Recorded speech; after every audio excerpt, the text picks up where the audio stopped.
senior management team, directors, and colleagues from UNICEF.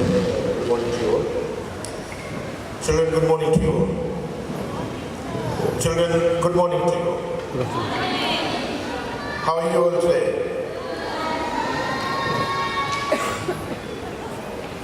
I'm not getting the kind of response I'm looking forward to. Can we all get up, children? Can we all get up? Can you all get up? Good one, good one, good one. More. Naka. Children, can we all thank UNICEF for developing this for you? You and your brothers and sisters. Thank you. You may not sit down. Children, our government, your government, UNICEF, all the stakeholders in the future, we want you to have best education. We want you to have relevant education which is globally recognized. And in this journey, we alone cannot deliver that. We need to work with your parents, with stakeholders like UNICEF, and other members of the community to ensure that we deal with obstacles as well as supply of resources to deliver on to the desired objective of getting education to you in a form which is easily accessible and also you're able to get and acquire it. Obstacles, there are numerous obstacles. And earlier this year, we are still dealing with an obstacle which was beyond our control, an external shock, which a lot of countries face. So, natural disasters are not uncommon to Fiji and the Pacific Island countries. Our ability to bounce back from this external shock, our resilience is very important. Resilience is the ability to bounce back quickly in a very short period of time and normalize our way of life, our activities, is what is important. How do we build this resilience?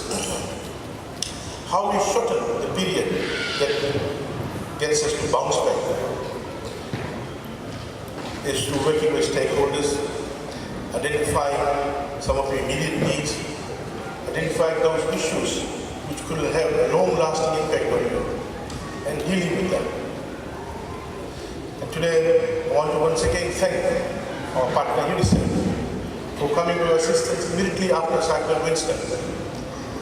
The first stakeholder that we immediately needed urgent attention was UNICEF, because we wanted to provide to some of you and your brothers and sisters from Fiji temporary living spaces so that we can resume classes immediately. Because the stakes were too high. We wanted to minimize psychological impact. We wanted to minimize students losing interest in schoolwork. We wanted to allow parents to concentrate on rebuilding their homes so that we look after their children during the daytime.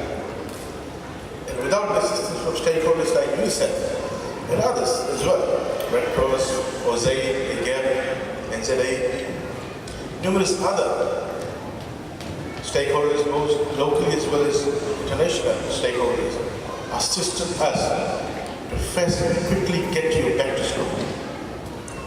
There were stakeholders like IGEP, OSAID, NZA, who were assisting us to feed the children, the brothers and sisters in the school. We should acknowledge that, and acknowledge publicly at times about the support that they provided to us so that we're able to get schools operated as quickly as possible. And we did it in a record period of time. While doing that, our partners also alerted us of some salient issues that we needed to look into so that we capture your attention fully in studies. And that is the trauma and psychological impact that you have felt following and during its academic status. And it is in this regard that they have been working very closely with us to provide support, counseling support, and provide additional resources so that you use Winston as a knowledge base rather than a source of insecurity and a factor which will impact your educational journey. In this period, our partners also identified that we needed to develop resources to support you and your brothers and sisters throughout Fiji. Resources which are more relevant as local content. And in this regard, as Dr. Ellen launched just a while ago, this set of materials, developed with the assistance of people with a lot of wisdom, jointly with our own staff, with local content. This material here will allow you to better educate and learn because it refers to objects, materials which you are more acquainted with, more familiar with, and you probably see them around. So teaching methodology needs to evolve over time and be context specific. It is in this regard that this material has been developed to ensure that you find the teaching and learning process much easier. Some of these materials will be utilized by 3-4-year-old children who at the moment at home are not getting appropriate and relevant material to develop the thinking ability, develop a better learning environment.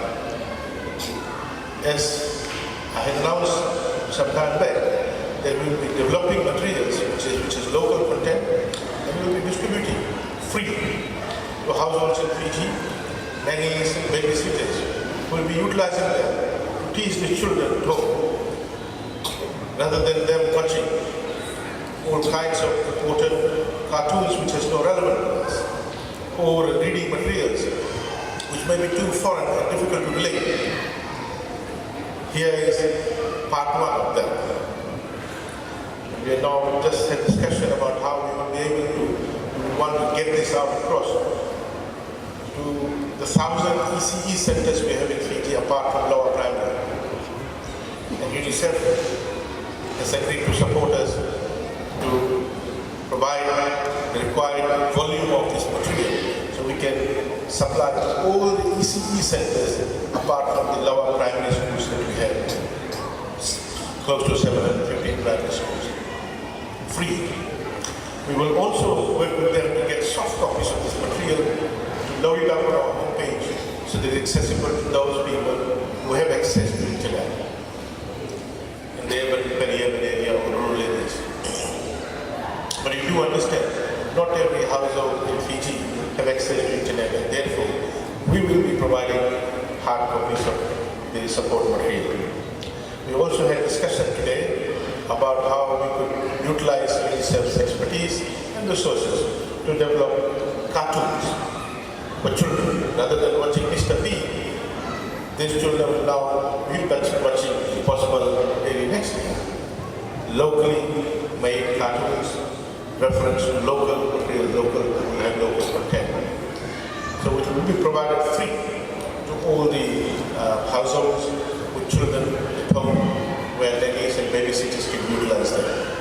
Ladies and gentlemen, I want to thank UNICEF for the continuous support to Ministry of Education in particular, to our government during difficult times. The attachment of a true friend, true partner is when they come when you need them most. And we needed them most during the recent natural disaster. And the testimony is out there how quickly we were able to get students into the school compound through the temporary learning spaces. We didn't have anything. We didn't have anything. We didn't have any option. Lucky. It was our own staff who we landed in UNICEF